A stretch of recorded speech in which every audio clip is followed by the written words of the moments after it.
Today's episode is proudly sponsored by Hellbender Vinyl. For those of you that don't know, Hellbender is a vinyl record pressing plant located right here in Pittsburgh, Pennsylvania, doing high quality, professional, top of the line record pressing, baby. We finally got one here. There aren't very many in the world, let alone the country, and to have one right under our nose is an insane resource. So if you are a musician looking to get some stuff pressed to wax, I highly recommend checking out the folks over at Hellbender. Tell them Psych sent you. I've always wanted to say that. Without further ado, let's get into today's episode. Sit back, relax, and let's start the beats.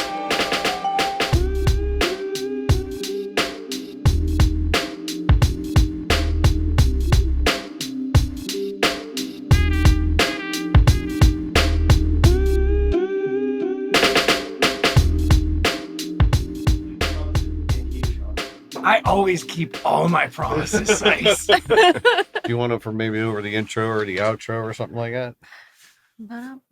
Intro or outro? Oh, never mind. What kind of a ship do you think I'm running here, my friend? I don't know. We're in a band. I figured the music might come into play. Silly me. I've never done any sort of intro or outro in my life.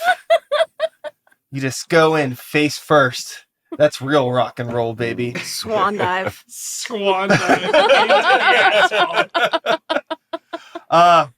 Synesthesia's here. Make some noise for the internet. We're rolling. Hey, how we doing? All right, so here we are. It is a lovely Sunday afternoon. I'm in a room with some people who I have met before and some people who I have not met before, but that's okay. We're all going to get to know each other a little bit better by the end of the day. Even some of us that may have known each other for several years, you might know more about the person sitting next to you than you did before we came in here. Secrets will be revealed this week on Start the Beat. Bum, bum, bum. Let's do it. So, yeah, Synesthesia. You are a rock and roll band. Guitar, bass, drums, vocals. Yes. Yeah, That's guitars. right. 2 guitars, but we come to you as a 4-piece. Ah, Yeah. so we're down a leg. We're today. down a We're down a leg. leg. Yeah. That's Indeed. okay. That's okay. We're in search of a bass player. Oh, wow. Yeah. Yes, we need some bass. Some thunder down under. Yeah. So if everybody out there listening would like to take a shot, get a hold of us. Yeah, for sure. Pittsburgh. I mean, you could just do what everybody else does nowadays and just get like an AI bass player. Just plug in the laptop Call Elon. Yeah. The thought Oh, has no. occurred to me. and just Call Elon. just do it. No, that shit sucks. It never sounds right. No, it doesn't. Yeah. Try as you might. And all the models have 6 fingers. Yeah, they do. It's the weird hand positioning in the pictures. Uh-huh. So with the band right now, you are a band. That means you are writing music. Let's talk about Yes. that. Let's talk about writing music. As an aging human being in our modern society, how do you find the time to be creative? Good, rabbit. Well, let's start with how the EP started. We write that 10 years ago? We did the first record. It was released in 2013, and we were on a roll with writing. So we figured while we were rolling, we'd go ahead and make some more demos. So we just demoed a whole bunch of ideas. And 10 years later, he rings my phone and says, "Hey, want to do a second record?" Exactly. You know those tracks like we did so long ago. Let me put the drums in the studio and 6 years. yeah. 6 years. Wasn't all that bad. Let's let me suit up the kit, get in the studio, lay it down, and do it for real. And around that time, should we give them the history of synesthesia? What do you want? What do you want? How Do you much want do the, you do you want the long version? version? 'Cause, dude, there's so much. Listen, I'll take the Spider-Man origin story if you want to let me know how you got bit. 2006. I wasn't in anything at the time. I had a little 3-piece doing, stuff with me singing. It was just a rock and roll, Southern rock type band. And I was looking to do something. and I was hanging out with a band called Bastard out of Derry, and he was hanging out with the same band. And their drummer sometimes wouldn't show up. And so one night when he didn't show up, I ended up playing drums. Didn't you have to do it one night too? Yeah. So Weren't you playing with Grant Healy at the time? no, Grant Healy was a result of Bastard breaking up. Okay. Yeah. So Bastard, it was A doom metal band. Was a doom Really metal good. band. The lead singer was Danny Wyatt from Zao. And it was just kind of No, like, he was the drummer. was he the drummer? He was the drummer. Okay, then he was the drummer. Yeah. And Dan, And he, doing Zao stuff couldn't really come around. And I find myself playing drums for this like garage jam of metal. the lead guitar player and the guy whose brainchild it was, he passed away. And I had seen him work. As soon as I saw him doing double bass, I was like, I gotta see if I can get this guy to play with me. So that was where that started. Tell him how you lured me to your house for demo tracks. He had a blow and go in his car at the time. And I knew if I got a drink in him, he couldn't go He nowhere. couldn't go no. So You're stuck now, buddy. I'd go out, buy a bottle of Jack Daniels, get a bottle of Bailey's for the coffee in the morning, grab a bag of groceries because he was a starving chef. So I'd call him up and be like, "Hey man, I just went out, bought a bunch of produce, grabbed a bottle of whiskey, grabbed a bottle of Bailey's." He'd be like, "Okay," and he'd come up. Here I go. That'd be it. So if he was in for the night, we were writing all night long, and we'd play in my studio until 3, 4 in the morning. Came up with the first record out of that. Yeah. And then there was a fella named John McGurk who I met when I was working at a well, actually I met him before, but we had worked at a computer gaming company together, and he was in charge of writing the storyboards. So this guy was a great writer. And what he would do is he would take lyrics, sheets of them, and he had milk crates full of these things. They were categorized. And I called him up. I was like, "Fuzz, could you give me handwriting? I got to write, lyrics for 9 songs." He says, "Yeah, sure." And he showed up. He was a Marine for 6 years. So he tracks it like a Marine. Walked in with all these boxes. He sat him down and goes, "First song, how many verses? 3. How many times you going to sing the chorus? 4. What's the story going to be about?" I give him the storyline. As I'm telling him, he's picking little pieces up here and there. And he'd hand them to me, and I'd sit there and I'd take a pen and I'd put check marks beside all the lines that I liked. He'd go home, assemble all those onto a page, come back up, and then we would sit there and start assembling a song. Huh. Yeah, that's when I realized Wild. it's only 1% inspiration. It's 99% perspiration. It really is. I don't know how else to put it to you. Yeah. Inspiration is not worth waiting on. Sure. When there's work to be done. Sure, that's actually a really interesting perspective and viewpoint in terms of creativity, and when we wait for those magic moments to come versus the need to just be productive, or only having a limited amount of time where you can even engage with your creativity because of the outside world. Yes. It's like, look, I only got 2 hours this week to, convince this ding dong to come up and get drunk. Right? Yes, You you're gotta right. get it done. Yeah.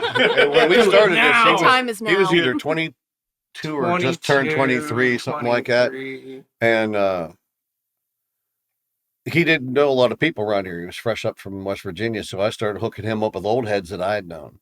And we recorded at a guy named Eric Buckholtz's studio. Eric. And then we went from Buckholtz's studio to, what was the second one? I thought Amar started mixing in your house, because that's when we did. And then Lee Caruso's studio And was then in there Omega somewhere whenever Lee's. he was up on South Side. He played in a band called Big Atlantic at the time. Yeah. He's a producer around town now and does a lot of work. Yeah, man. You pick it up. Well. We recorded there. We went to Buckholtz, and then Do you remember looking for the singer? that's the next step was. Now we put out like our feelers on the internet to get this singer, and He's underselling it I sat with a computer the whole time we're in the recording studio and guitar players are laying tracks. And I was done with my stuff and I'm sitting there with a little computer and I'm going Craigslist from city to city, town to town across the United States. And I didn't skip none. 48 continental United States got blanketed. And MySpace at the time, we had a page and we had looking for a lead singer up on there. And after fielding people from several different states and a West bunch of Coast, different demos that were Midwest. absolutely horrible, Timmy Amor, the singer from Control Denied, and he worked for Triple X back in the day in Pittsburgh.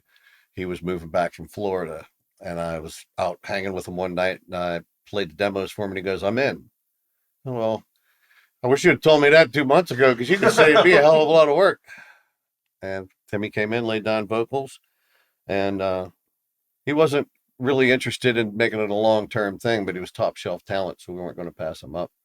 And Joe Murphy got involved. He sang a few of the tunes, and a guy named Rob Guzik, he's in a band called Knuckle.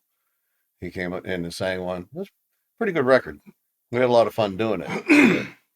It was mainly a recording project, really. Yeah, at that point in time, and until because Joe knew Tony from back in the day and was around, but he lives in like Arizona, and they constantly keep up with each other.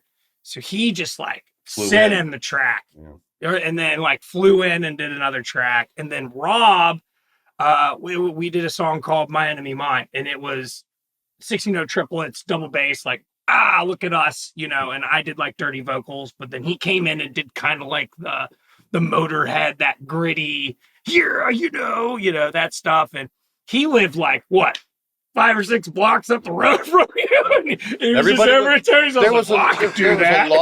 a lot of talent that came out of those hills, but they weren't all in the same place. I just happened to know a bunch of people. Mm-hmm. But we used to jokingly call it a heavy metal Steely Dan. The two of us wrote everything. Yeah. He played the drums, I played the guitars and the bass. And then I called in some lead players that I'd known over the years, and Kurt Brown flew in from California. Who now lives in Finland. Yeah. But so that was basically, it was just, we wanted to get a record together. We wanted to make a record that we wanted to listen to. And we got a lot of crap for it too, because they were like, there's too many genres on there. Back then, everybody was genre crazy. Sure. But also remember that the first, like, Synesthesia 1.0 was a 7-piece band. We did 2 gigs that way. So, like, we had Timmy Amor. We did 2 gigs like this. Timmy Amor, Tony Molick, myself, Scott Passero, Ryan O'Neill, who plays in Taiwanuka. With Sean Valentine. John McGurk, playing bass. To help write the lyrics, and then played bass. Kurt Brown. And Kurt Brown. We were like a wall of sound. We played like the Penn Hills Moose or something like that. Dude, it was like 500 people. And when we got done, people's faces were melting. We're like, where can we catch you again? And we were like, I think that was like the last show that we did. We were like, we'll let you know. Timmy, God rest his soul, he passed away about 2 years ago. Yeah, God rest his soul. But when he got up to sing that night, I'll never forget, Joe Murphy's wife, Kelly, walked up to me and said, I've been listening to Timmy sing for years, and that's the first time I ever lost him in a crowd. I think that was why you didn't really want to stick around. Timmy was used to being the centerpiece, Yeah. But boy, it was a lot of fun to work with him. Yeah, dude, and like you had like scream like the devil. This is like a freaking wall of sound in front of me. I'm just back here playing. I'm like, there are so many of us. But yeah, that was Synesthesia. And he was so young. He still had that new drummer smell back then. And he was driving the bus for 6 guys. Hell yeah. He was in his glory. Hell yeah. Hell yeah. And then, so moving on, that's Synesthesia 1.0. So then we moved on. Okay, so now we're moving into the era of Timmy left, and then we got Dylan. Man, this is a long story. And we're going to shorten it up. Dylan Smith, he and I were headhunting for a guitar player. He played a band called Code Whiskey. I don't know if you know. Yeah, Mike lives around here. That was Mike's last name. I don't know. Anywho, we spotted him playing in McKee's Rocks in a little bar down there. Coffee shop.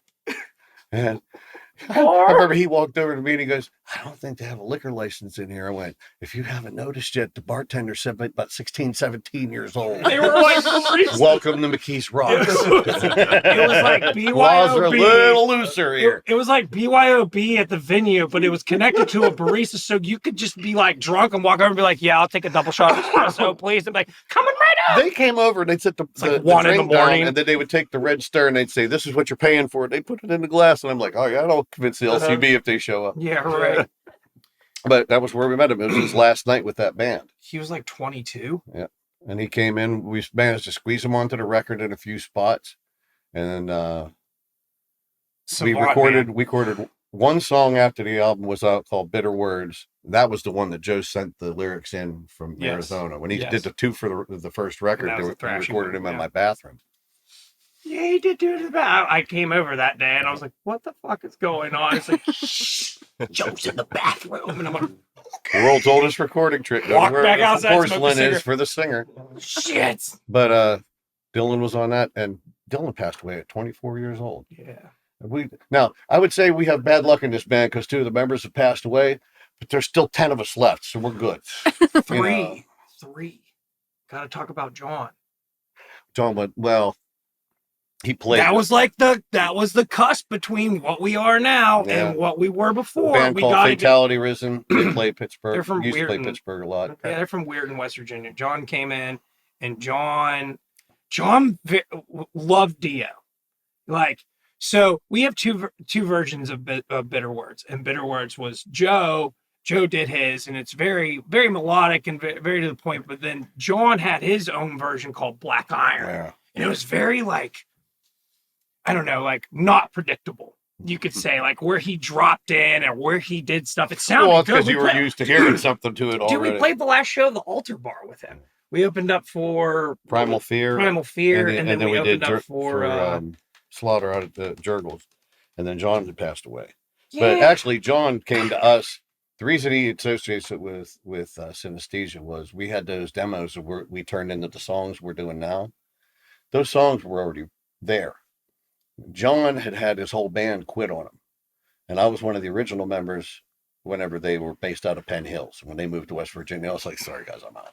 Sure. And he called me up. He said, "All the guys quit on me, and I'm opening up for Primal Fear at the Altar Bar." And I was like, "Primal Fear is my favorite metal band." I said, "I'll put you together something." And John could write lyrics like that. So he came down, and we called a bass player, a friend of ours, up, and me and him, and we took the songs that you will hear now. They've existed before with different lyrics over them, and they only were played twice for those 2 shows. And that was to do John a favor. Yeah, man. John was a special guy, dude. Like But then I thought, okay, well, we finally used those demos for something cool. At least I didn't do it for nothing. And then one day my phone rings and he goes, "Feel like putting another record together?"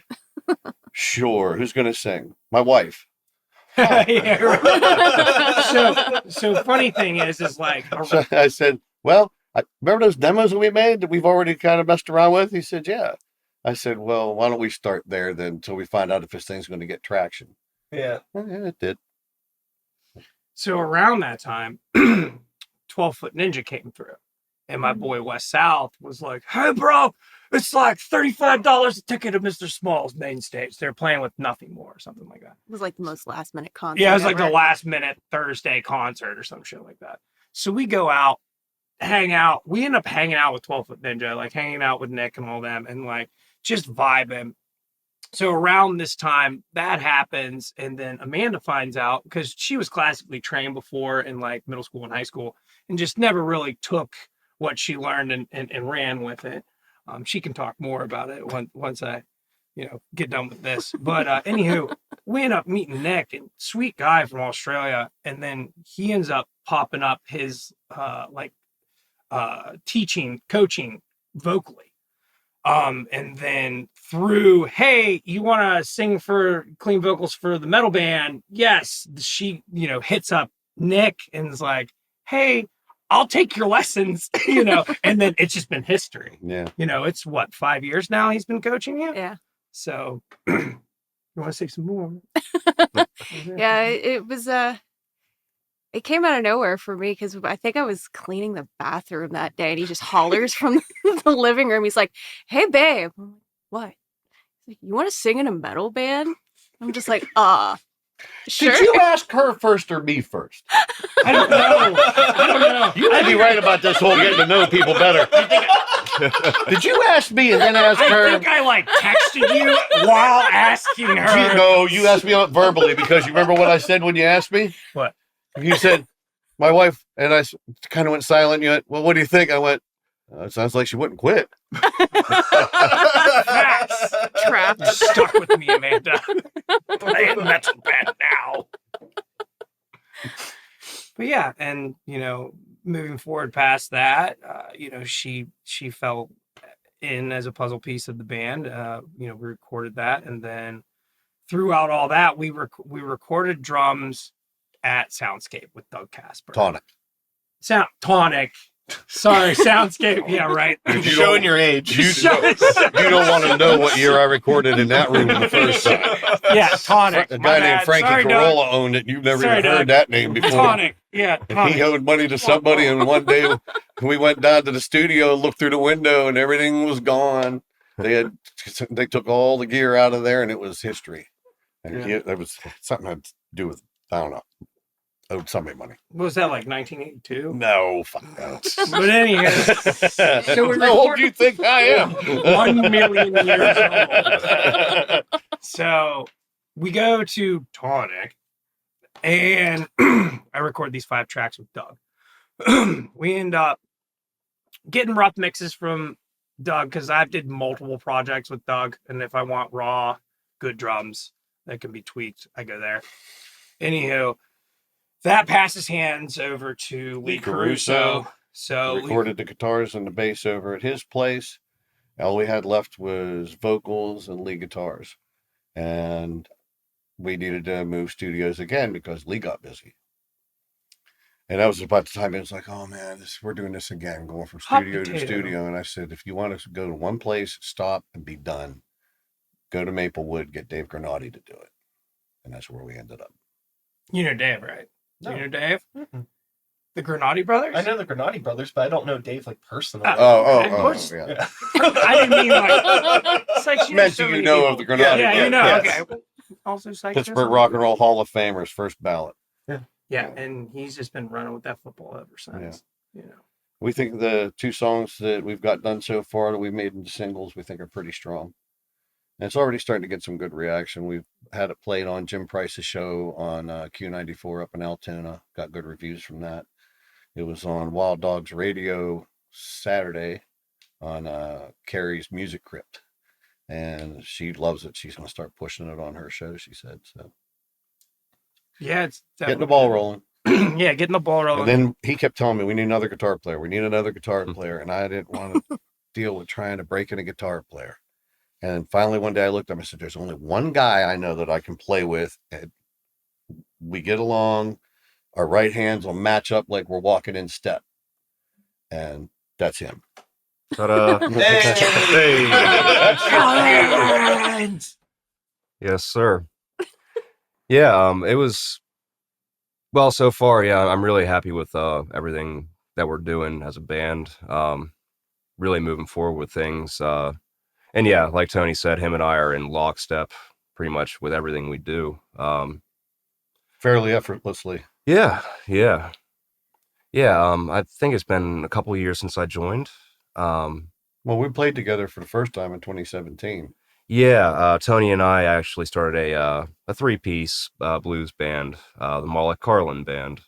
I think we maybe played out towards this area a couple times. We hit it pretty heavy for about a year. We were playing at least 6 gigs a month. Yeah. Which anymore, that's about the most you can hope for. Yeah, that's honestly, it's so funny because it's a conversation of when, not to get too sidetracked, but this is a podcast.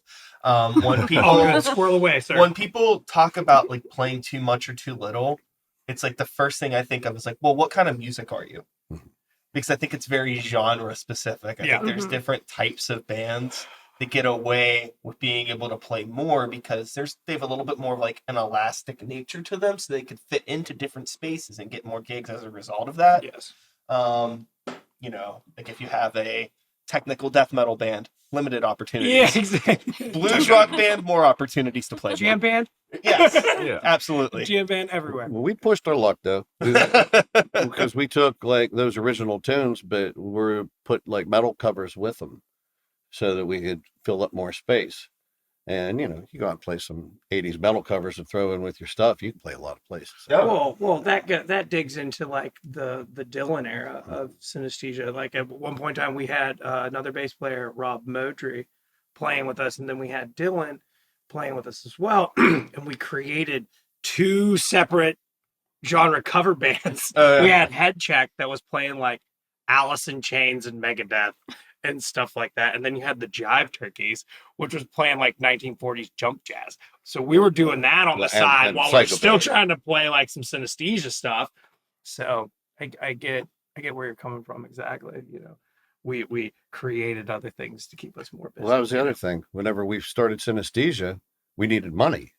And I said, there ain't but one way we can get money. He says, what's that? I said, what do? We play.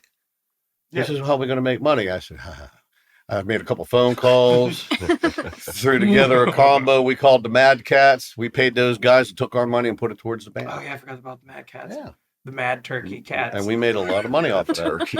Yeah, we did. like Well, that. yeah, the Mad Cats is what started with John Fuzzy, and then once Fuzzy couldn't do it anymore, then we grabbed Rob Modry, and then we turned into the Jive Turkeys. We ended up playing like Frozen Harbor, like DNL One Coast in Maryland. We played that. That was 123 bands. We've been at it a while. Yeah. We've been at it a while. A long convoluted history. If you really want to go back to it, you want to talk about We're weird grabbing that bottle of whiskey. about the 6 degrees of separation. Mother. The 6 degrees of separation. Timmy Amore, who ended up singing for Synesthesia, recorded my old band, the Groove Junkies, Yes. at what is now Tonic, which at the time was Soundscape, and he produced a track that we released. It's like So 7 degrees from Kevin Bacon. right. Yeah. It's We're all really- interconnected somehow. Yeah, it's really fun when throughout the years you make these connections with different people who end up being not only like lifelong friends but like lifelong collaborators Mhm. in different pockets of things. And for me, with anything that I've ever done creatively, it really is about like it's like the art in quotes. The art is is really just a vessel to like connect with other fucking degenerates. That's really like all I'm trying to do. It's like the weirdo signal Yeah. in the sky. It's like Bring all of the you. the band and stuff, like it's cool and it's fun and it's like I hope you like my stuff, but really I'm just trying to like make friends and meet people Yeah, and right. like just basically like collect experiences in the way that I would collect like Ninja Turtles action figures. See, that's all you. Yes. That's all you. Yeah. That's all you Spot younger on. cats look at it that way. I started playing music to get laid. That's what we did back then. I have long hair and play in a metal band. Yeah. Sold. Sometimes that worked. Well, you're That's also how I felt about it too when I first started. So there's some truth to it. I feel like I think I maybe had an opposite reaction, and maybe I'm being a little silly here, but I feel like when I was a kid and a teenager, I didn't necessarily have any trouble like making friends or like girlfriends or things like that. But especially as I've gotten older, I have found my art as an escape from sex. Like, I just want people to leave me alone. I just want to be in the shadows, and I just want to hide out with my gear and make my fucking songs. You're a poet. oh man. Yeah, well, I don't know. I don't know what I am. We'll leave that to my therapist to figure out. But something for sure. But again, these great experiences, great stories, and all these fucking years later, you're here, still doing it. Yeah. If you had a crystal ball, and you could go back and tell yourself, We'd have never met. you could go back and tell yourself anything like 15 years ago. What would you say? At 15 years ago? Yeah. Oh, it was too late. I was already a lifer by then. Contract was Because- already We'll not put a signed. year to it and say before I started if I could go back and tell that kid anything. Yeah, sure. Pay attention in school. Become an accountant. At least you'll get to play with money. Sure. Sure. The money thing in entertainment is a really interesting conversation. Because there's definitely money to be made. It's just a matter of how flexible are your morals and how flexible is your ego in a lot of spaces. Well, until you start running into P. Diddy and people like that, you ain't got to worry about the moral part so much, but the flexibility of your ego. Yeah. You said a mouthful, because I'll tell you what, everybody wants to know what's the magic plan, like what is the steps you go through. And I can tell you this much, that the reason so few bands make it, so few musicians make it, is there's about 100 things you need to have. And unfortunately, if you have 99, it's not good enough. And one of them is, if the band says, hey, well, let's start dressing this way. And I'm not going to do that because I'm an artist. Well, then you're going to be a lonely artist sitting at home because they're going to go make money without you. And that's just one little thing. But if you can't play nice in the sandbox with everybody else, if you don't know how to take other people's ideas and incorporate them with your own, know when to talk and when to back away, which I've had a lot of years for me to learn that one. Right now I'm doing way too much talking. You and I go back and forth, but it's constructive to us. We did a gig once for a guy. Now you picked so up by now that we do a lot of mercenary work. Sure. And there was a guy named Skull. He was a stagehand friend of mine. I was a stagehand for years. And he worked down at the Palace Theater in Greensburg a lot, did a lot of Elko's shows. And he was getting ready to retire. And he had asked Mike one day, he says, hey, can I take my amplifier and my guitar and go down and play in the Arboretum for tips? Yeah, sure, Skull, go ahead. And he had like some songs that were programmed into his amplifier that came that way, and he would just play over top of them. And people liked them. And Mike offered him the opening spot for Robin Trower, and Robin Trower was always sold out. And he called me on the phone to tell me about it. I said, really? He says, yeah. I said, so who you playing with? He goes, nobody. I said, what are you going to do? He says, I'll just take my amplifier out onto the stage and play. No, you're not. Nope. You need your big guns for this. He goes, what do you mean? I said, come out to my house. I'll play bass. I'll call my buddy up to play his drums, and we'll throw something together with you.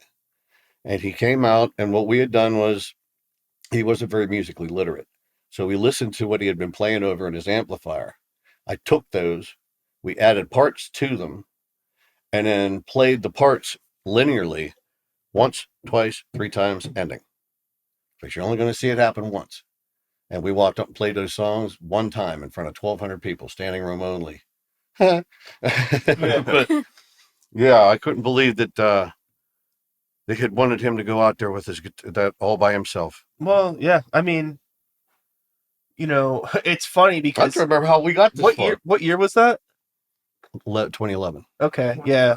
I could see that being a little bit like taboo now. It's funny. I feel like as time has progressed, like limited production and like relying on that's like a very early backtrack sort of situation that we're talking about, and that's like a lot more okay now. A lot of people don't really think twice this about wouldn't have been okay stuff. under any circumstance. Yeah. What he was playing over there was just romper room stuff coming out of this amplifier. Well, I guess it's also like him getting that opportunity is it's like there's power in proximity, right? Mm-hmm. So just being there and being around in the situation and doing it, and somebody being like, oh, we need an opener, and then you're just there. Okay, makes sense. I remember why we brought it up. We were talking about the way he and I go at it sometimes. And he said, it's always constructive. Yeah. Uh-huh. This is when we learned.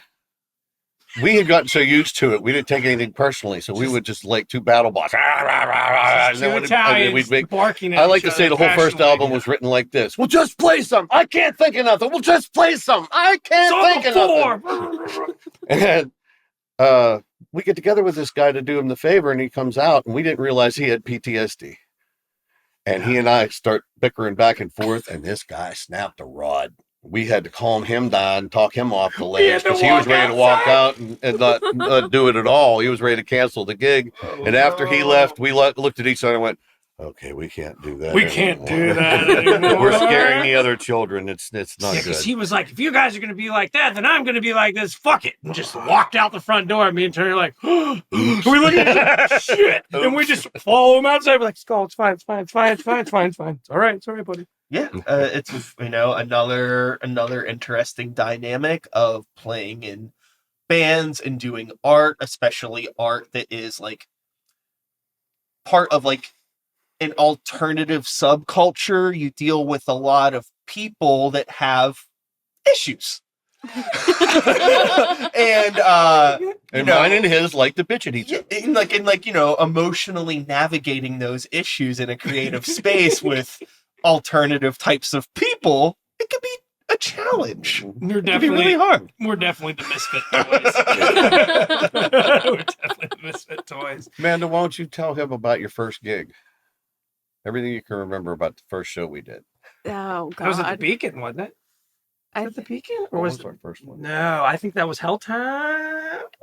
It The probably open was stage outside. Helltown for our like first Mount Pleasant, handful of what? songs. Mhm. Yeah, right after work, I was hurrying up to get ready. I was super nervous because that's the big thing for me is my nerves are just they're wonderful. And also, just so I have a full understanding of your perspective, this is like your first time being in a band at all, right? First time being in a band because I'm a choir girl. I'm like, Yeah. So you had like been on stage before, but not in such a Yes. vulnerable position. right. Yeah.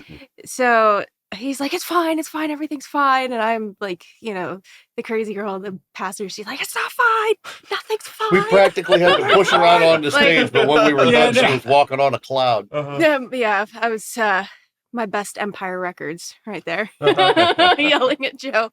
But yeah, I got up on stage. Finally, was able to get some of that out, and it felt so good. But everybody afterwards, like, oh my God, that was amazing! Like, do this. It's like 10,000 directions, and I'm looking at these two like, somebody save me! I don't know what to do. Like the little beacon was up. SOS help. It's gotten a lot better. The nerves have definitely come down a lot. We're very solid in what we play together now.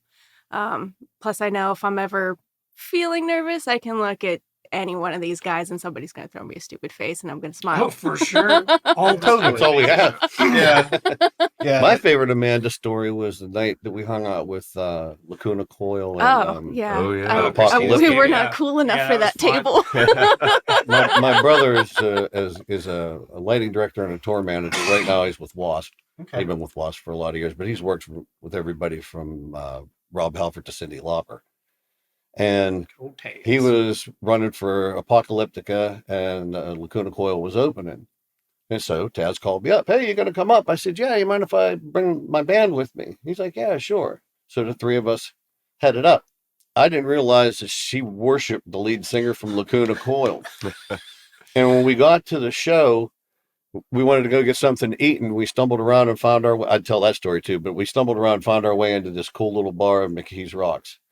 And I called Taz up on the phone. I said, hey, you want to grab the boys and bring them up to the bar afterwards? And he said, yeah, sure. And we got to the bartender to stay open for To us. stay Yeah. open Yep. right up from the rock scene. Like, Yeah. that She says, little- how many people are you going to bring? I said, 3 or 4, or maybe some more. They came up, and there was a bunch of people from Pittsburgh on the crew that me and he knew everybody. So it was real cool. It was like a reunion. And then all of a sudden we look up, Lacuna, well, the singer So- walked. Yeah. my drum rap for Spawn and Simtech, he's good friends with Christina Scabia, and he works with another company that deals with in-ears, and Christina was using the in-ears. I'm sure, don't quote me on that, but anyhow, he's pretty much at Lacuna Coil's hip when they come to Pittsburgh. So like, Mike's there, Taz is there for you, and like, I ended up, he's telling me about opening up this bar, and then Mike's hitting me up. Is like, yeah, well, if Christine and Lacuna Coil wants to come up along with like all the roadies and some of Apocalyptica, yeah, we're up here, So, like, I did. Okay. Right. But anywho, they ended up coming up and we ended up partying at the bar. Yeah, close the place out. Yeah. Yeah, it was a really good time. That might have been my first personal like, holy shit, this is like the rock star life. I get to see all these people that have gone, international with their music and just be in that atmosphere. It was really, really uplifting. And they were super spectacular people. Like Christina was the sweetest human ever. Yeah. Definitely had to step outside and have like the moment. Yeah. I was going to say, I wasn't going to say, but I was standing outside minding my own business. She walked out and just went, ah! Just release it, scream into the void for a second, walk back in like, That was an everything's fine. experience. But yeah, it was really cool. And, I was Nick. standing at the bar. Christina walked up beside me and I looked over and I introduced myself and talked to her. I said, hey, that girl standing over there, she's a singer in a band I'm in. She said, yeah. I said, she's never been a singer in a band before. I said, mean the world tour if you stopped over and said something to her. She goes, where is he? And just straight to You her. lied. You watched That's all me it took. turn That's all it pale. took. She was so sweet. Jaws on the floor. Let me just roll it back up like a cartoon. That was a good night. Yeah, that's my favorite Amanda story. Yeah, I'm usually like a little bouncy ball. Somebody just whips me against the wall right before a show and I just bounce around. Somebody's got to reel me back in with a fishing rod. Yeah. He said about getting to know people better. I'm sitting here with him like, I don't remember that. He's like, yeah. Okay. So, Synesthesia has been a band for, a number of years now. Plenty of stories, plenty of hands, plenty of creative inputs, right? But now we have a feminine perspective entering the picture. And I'm curious how, if in any way that has shaped or changed or had a different impact sonically, dynamically, emotionally, like with the music, or have we not gotten to that point yet where I don't know how much like creativity you're bringing in versus just singing songs that were already written. I don't know if you're writing lyrics. I don't know what the whole scope is there. We do have some older ones that we play from the era of Joe. I did do my best to try to do justice to Timmy, but my God, his talent is just on a different level than I'm capable of achieving right now. But fantastic songs. But what we're putting out right now is what I've written. So I do have like the choir background. I've got the emo soul, books and books full of poetry. So that's something that always came easy, was the writing part. So what they had already written, they kind of handed me and were like, okay, well, here's what we have. Let's see what we can do with it. So when I sat down with Nick, my vocal coach, he's like, all right, well, let's take a listen and, see what we feel with the song. So he kind of taught me how to write based off what story the music is telling. So we would just sit and listen to the tracks and just kind of write buzzwords. And then from that, just start kind of building thoughts and emotions around it. And it kind of turned into this dystopian view for almost all the songs, which is really cool because now we've got like all these wild, living in one. Yeah, we got all these wild elements just spinning around in these songs. And he helped me with, melody construction because I can read sheet music, but to sit down and like start my own melodies, it was one of those things where it was like, where do I even start? Sure. Like, well, here, start with this note and see where it takes you. Just kind of go on that journey and come back to it. And whatever you do, record everything. And that's something that Tony and Sean and everybody's told me, if anything pops in your head, record it. And I learned why very quickly. Never stop. Because it goes so quick. I was like, what was that melody I was humming the other day? Oh, it's gone. Be free. Yeah, I think that it's really cool that we're in a time where it's very easy to catalog ideas, easier than ever. I mean, everybody's walking around with a computer attached to their hip, Right. So just take it out and just, blah, blah, blah, blah, blah, and then it's there. Even if you forget about it, you'll come back to it someday. What is this? Oh, right. Yeah.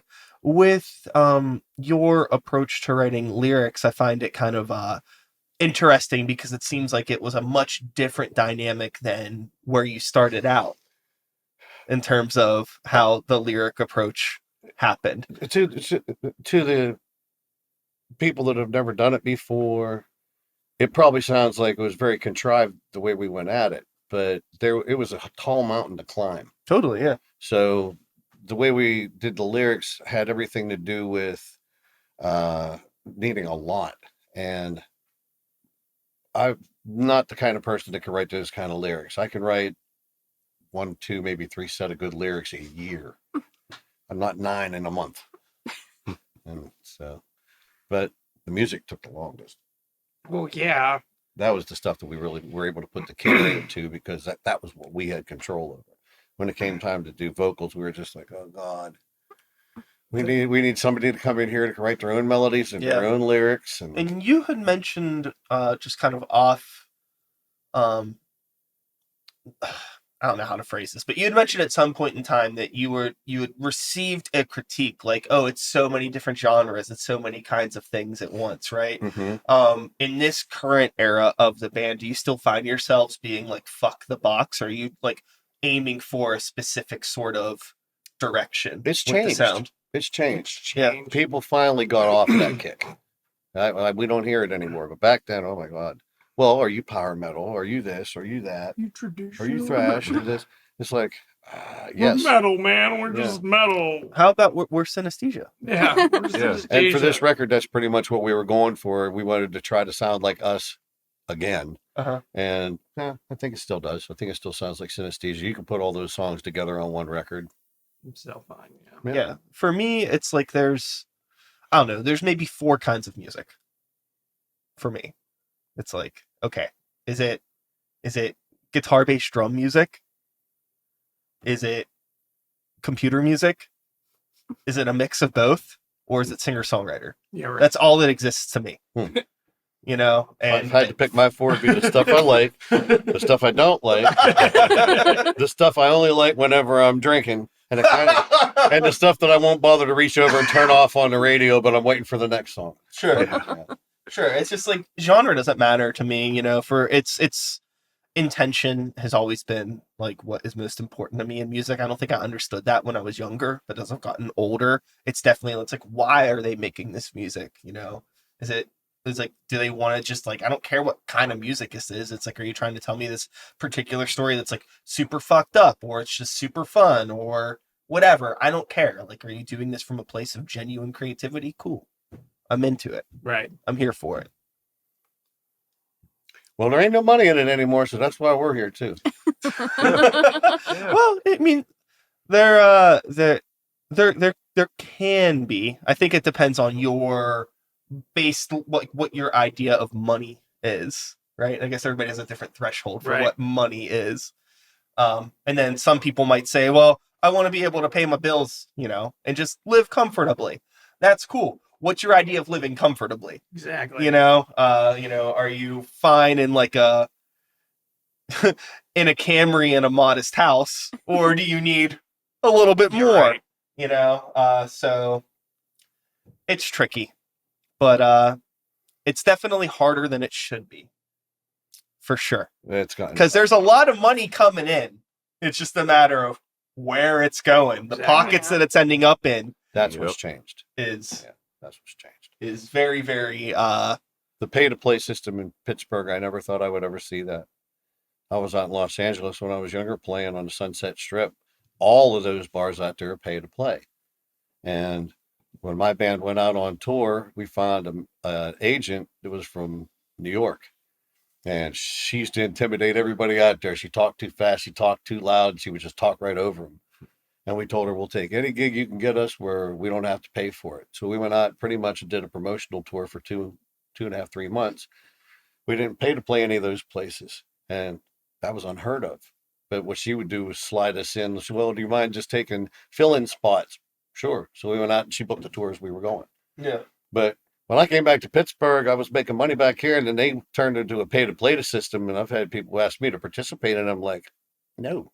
If I didn't do it there, I'm not doing it here. So this is my question to you, because much like the variance in what everybody's idea of like money is or living comfortably is, I find that a lot of artists have a different concept of what pay to play is. So what is your definition of pay to play? When we walked into the Troubadour, because they had a band cancel at the last minute, we walked in to sign the contracts. The guy said, okay, I'm going to give you some tickets you got to sell. I said, no. He said, what do you mean, no? I said, you don't know when somebody's doing you a favor. I said, you need a band, we're here. I said, if you give me those tickets, I'll sell them, but you ain't getting the money. I'm paying my guys. That's my idea of pay to play. If you're going to hand me tickets and tell me these got to be sold or I ain't playing, that's pay to play. And if you think I'm going to owe you for those tickets, you're out of your mind. I mean, I know that sounds like a hard line, but If there's a realm where the band is getting some money from those tickets, do you find that that is a fair business deal, or is it like if I'm selling the ticket, I want all of the money? Like, say it's like a $10 ticket, the band keeps $3. Is that fair to you? I'm not a promoter, so I have not. I'm just. Well, put it this way, I've never been approached with that. So it's I've- always been one or As the other. always, yeah. Yeah, I've never heard of that. Yeah, because I mean, there's definitely situations where, my bands we've had, like, hey, you want to play this show opening up for whatever band at whatever venue. And it's been situations where you keep $2 or $3 per ticket, you know what I mean? And sell 100 tickets. It's like, hey, that's $300 in our pocket. That ain't too bad. Well, when we did the Alder Bar and we did Jurgles, we didn't pay to play there. Yeah. And then, yeah, I mean, that was unheard. That's also unheard. Well, that's the other thing too. Like, I mean, we've opened up for bands at venues, and it has been like, you don't got to sell any tickets and we're paying you. That's happened too. And I think that's usually, you could tell how well it's usually, it seems to be like the ticketing thing seems to be like a desperation from the promoter. And like you said, you don't know when someone's doing you a favor, and I wish that more of the local promoters were able to spend more time like curating the right talent for the shows, because overall their shows would do better. They wouldn't be in this desperate situation. Because I've been on both sides of things where it's like, yeah, if you're bringing in a band that you're not sure if it's going to sell well, why are you even bringing the band in? Thank you. But you know what this is? It's favors. Because a lot of these booking agents that manage multiple bands, they'll be like, sure, we'll give you the good artists, good artist A and B, but you're also going to need to book shows for C through fucking F and make it work if you want these big shows. Right. So it's all favors, scratching backs, that kind of shit. But everybody suffers at the end of the day because nobody's going to those fucking shows. Mm-hmm. And it kills the venues too. Well, promoters have to promote. There are a lot of promoters don't know how to promote. The clubs should be doing their own promotion, and when they lean on the bands to sell all the tickets, they're not doing promotion. It's all every club, every venue that exists, and I could probably say this with confidence, especially in Pittsburgh, with the exception of maybe Mr. Smalls. I think most of these places just want to be bars. Yeah. I don't think they care about being venues. Venues, yeah. Well, that there's a lot of wisdom in that as well. Yeah. Because that runs in with why they don't promote. Either they don't know how to, or they think it's going to cost too much money. No, I mean, it's like, that's the thing, is like, so many of these venues are relying on the big promoters, like the big booking agencies, and being like, sure, we'll give you our calendar as a venue, and we're relying on you to book shows that are going to give our bar business. Yes. Because most of the venues aren't making money off of the shows themselves. It's like a movie theater. They're making money off the fucking popcorn and the candy. That's a good The point. venues are the same fucking Well, thing. yeah, They're making it's money a off great the point. fucking Off the $9 booze. PBRs. Yep, off the booze and stuff and then like when you see venues that are bars but want to be bars, not venues, it's like, if you're gonna act like a bar, then charge me a door cover to see the band, and then whoever walks in is buying that, and then whatever bands are playing are splitting the door or something like that. Now that I've never had a problem with. We'll play for the door. I'm betting on myself. Right. And I think that's the best format, especially for like underground music. It cracks me up whenever you'll get like these. Okay, it's one thing if it's like, oh, you have an open slot at like a Jurgles or Mr. Smalls, or like a place that's like, like an actual established business. Okay, like I could see there being tickets involved if it's like a national band. But if you have like an all local bill at a bar and some ding dong is trying to like make the band sell tickets, I've been in that position where it's like you're out of your fucking mind. Who's gonna pre-sale a $10 ticket for this bar show? PFWs. Just book good bands and people will come. Metal Fest. Like if you're leaning so much on that desperation of like the pre-sale ticket, then I don't know. You got to have more confidence in If like you want to your have event. if you want to have a strong scene, you got to have a lot of little bars that'll let bands come in and play, that they can make money from the door, or at least they might be doing free shows, but they're not paying to play. And they don't have to put 500 people in a room. You put 50, 60, 70 people in a room, it looks full. I've played a lot of those shows with metal bands to where that was where your fans came from. Little by little, people would know who you were. Yeah. That way, when you go to those bigger places, you're going to bring people through the door and put butts in the seats. But there's not as many of those anymore. That kind of went by the wayside. It's really hard. It seems like it's really hard for them to stay afloat. Like there was that spot over in East Liberty, the bridge. Mm-hmm. Yeah. That was one of the ones we I was played thinking there. of. Yeah, that's we one of the did ones the I was thinking of. all-female singers night Yeah. at the bridge. Yeah. And like that was like a really cool room and a really good location. It seemed like they were doing a fair deal with the bands, trying to make things happen, but you couldn't get people to come out there Mhm. on a rate. They couldn't, like, they weren't booking enough stuff regularly enough to make it sustainable for whatever reason. But also, maybe it was sustainable. It was whoever was running that place or owning that place. What was their level of sustainability? Right. What was their idea of money? Mm-hmm. What was their comfortability? Back to that, Like, I have no idea who ran that place or who was involved in it. I don't know if it was like an investment thing or if it was actually like a passion project. Right. I have no fucking idea. Are they still around? No, it closed. They Oh, closed. okay. Yeah. I heard that, thought I like, a heard month ago. that. Yeah. Yeah, they did away with their music, and then out of nowhere they just closed. That's a shame. Yeah.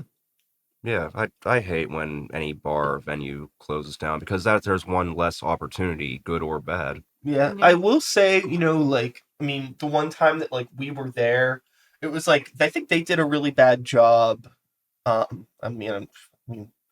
never owned a fucking business, so who am I to say?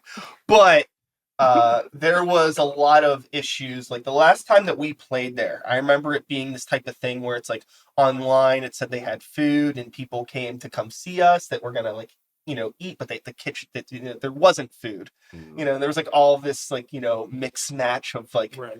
expectation versus reality. It was just kind of thrown off. And I guess at that point, maybe they were kind of already on like a downhill trajectory with like getting ready to close the doors anyways. Not sure. But No, still, I- it was just like, there was just like an awkward sort of vibe there. But I think that it was like, Well, they wanted to be a bar, and Well, when we played there, they had food. I ate there. It was Oh, yeah? good. Yeah, it was Yeah. decent. Yeah. Like a burger and some wings and stuff. It was Yeah. decent. So like, maybe we it wasn't unveiled yet. we had bad luck, I guess.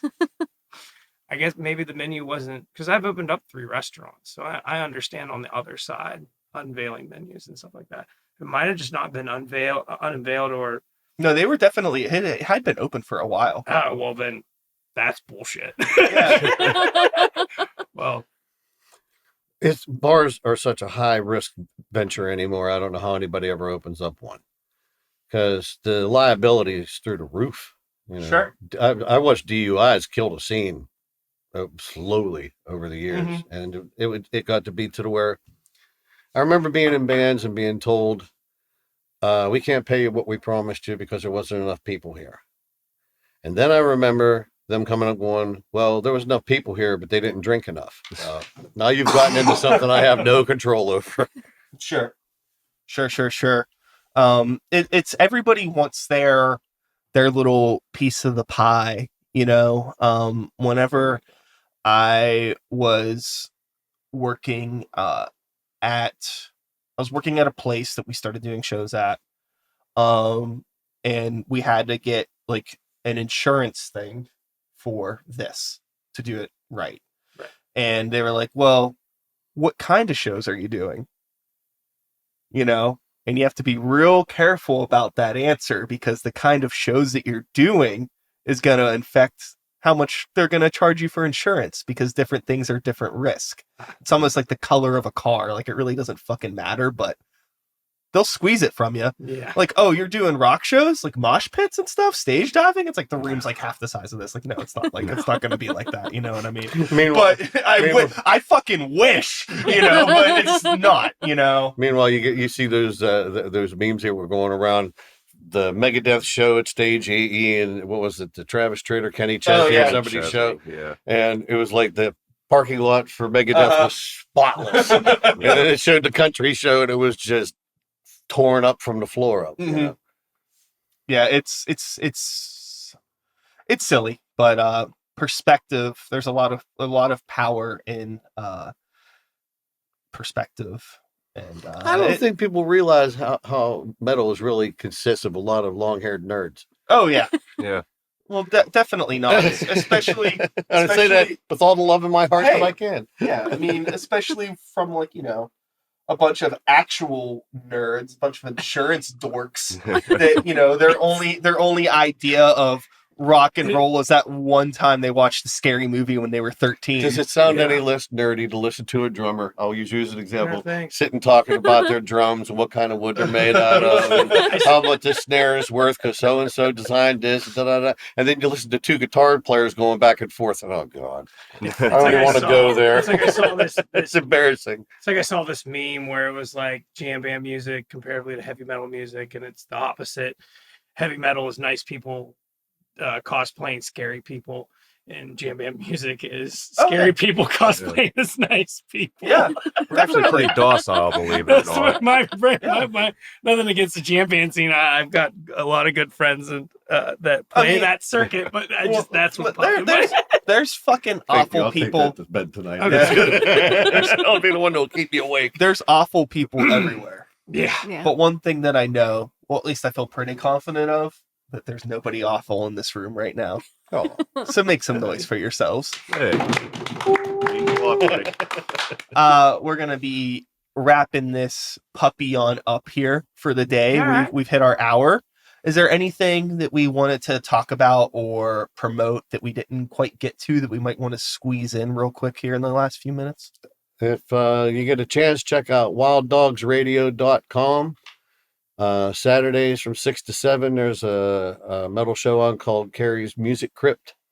And hit her up and request synesthesia music if you can, please. That would help. And if you're in the Altoona area or anywhere in Blair County, get a hold of Professor Jim Price and tell him the same thing. Play synesthesia. Yeah. I'm gravy, baby. I'm gravy. Well, in the meantime, if you want to listen to our newest single, we released it Friday night. It's called "Eat Your Demons." You can find that on our Facebook page, and a bunch of us shared the links out as well. Our Facebook page is Synesthesia official Facebook page. Yes. Because there's already synesthesia that's like apparently Yeah. a trance band, like EDM Yeah. music. Yeah. And I'm it's sure like, we can give you a oh. link to all of that as Yeah. well. So I'll find it. And as far as dropping it on all the digital platforms, that's going to happen in good time. But for right now, it's kind of an advanced single that people can get an idea what we sound like. yeah. Cool. Hell yeah. Yeah. Well, thank you all so much for coming and chatting today. Yeah. Thanks for having us. We'll have to Thank play you a very show much. together sometime. Yeah. Please. Would that be fun? That'd be Yeah. great. That'd be neat. Yeah. Super. All right. I'll let you know about the tickets. All right. I'll sell them and give the money to the guys.